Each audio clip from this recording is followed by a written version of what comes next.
ओम श्री सिद्ध भैरवाय नमः. बघा, आज समाजामध्ये आहे ना, बहिणी भावाक वाटा मागतात, भाऊ भावाक वाटा मागतो, बहिणीचे मुलं वाटा मागतात, म्हणजे वाटा. आणि तो वाटा कसा झाला पाहिजे? सारखा. आज सगळ्या जगामध्ये तिथे वाटे उभा. पण आता एक दृष्टांत देतो मी. एक वाघ होता, एक कोल्हा होता आणि एक गाढव होतं.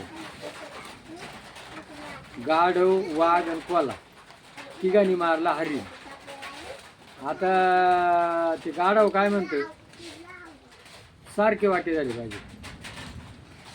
आता गाढव काय करते? मटण खाते का? नाही.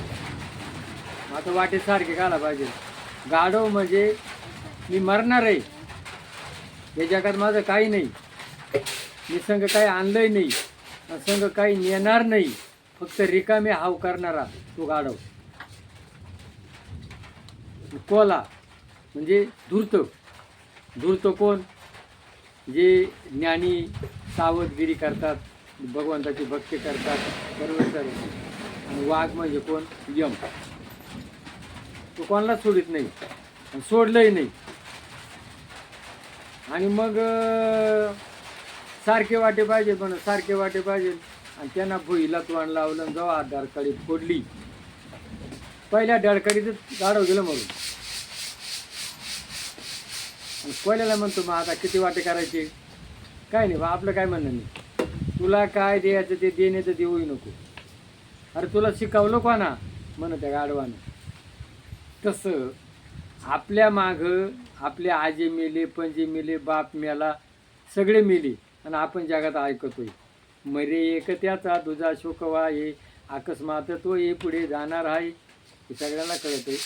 आणि हा मला सारखा वाटा पाहिजे, भावाक पाहिजे, मामाक पाहिजे, भावाक पाहिजे.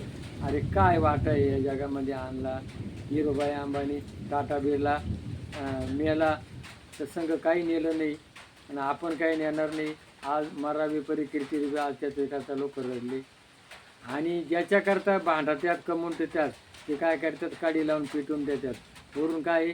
मागं पाहू नका. फक्त किती दिवस? 10 दिवस, 4 दिवस राहतात. नंतर मग 10 वर्षच राहतं झालं तर त्याचं कोणी नाव काढत नाही. आणि मग ह्या क्षणिक सुखाकरता तोडमोड करतो, दुसऱ्याचं पापाचं धन कमवतो, आशीर्वाद घेतो, आणि मला सारखा वाटा पाहिजे. म्हणून भगवंताची भक्ती करा. या जन्मात काय आणलं नाही.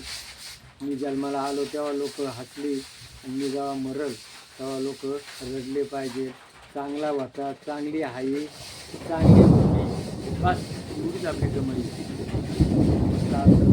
सदस्य वाट करा. जय भैरवनाथ महाराज की जय.